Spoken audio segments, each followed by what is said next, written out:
Hello, today we remember the birth in 1909 of Simone Weil. She was a French philosopher, uh, most of her life living in Paris, but died in this country at the very young age of 34. She was one who wanted to identify with the needs of those who were struggling. So even at the age of 5, she decided that she wouldn't eat any sugar because she was aware that soldiers starting in the Great War on the battlefronts wouldn't be allowed sugar. And then later in her life, she didn't heat her home because she was aware that there were so many people in the world who couldn't afford to do so.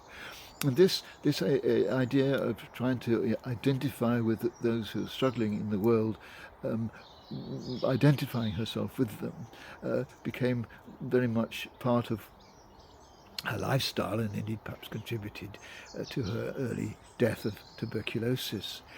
But she linked this in, I'm sure, with her approach to God.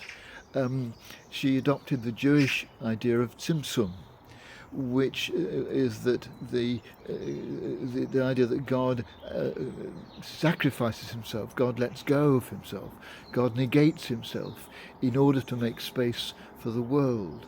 That the way in which God creates is by withdrawing. That the world is there because God has made space for it by taking less space up, God's self. It's a strange idea, but it's not unlike that in Paul's writing, where he says that Jesus emptied himself in order to become human. God is emptying himself, herself, in order to let the world exist. And I think that there's something about this letting go, which we could adopt, and which she clearly adopted in her life. This idea of negating ourselves. Her idea is that you can only really see God by absenting yourself as best you can from the situation, from withdrawing your own concepts, your own ideas, your own even your own thoughts, and being attentive to the world around you in a way that is trying as best you possibly can to take yourself out of the picture. And I think this is a helpful way of thinking about our attitude to God. But I think also, as she says in her writings, this is a way of helping us to be true in our understanding of what other people are saying. So often when we listen to other people's ideas, we see them through our own eyes, through our own perspective, from our own point of view.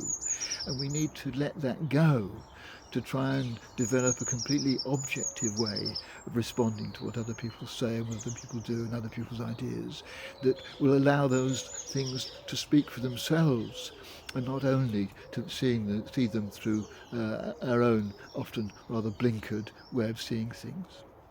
And so I think this notion of self-negation, of holding back our ego, and trying to let it play a much less vital part in our actions and in our thinking,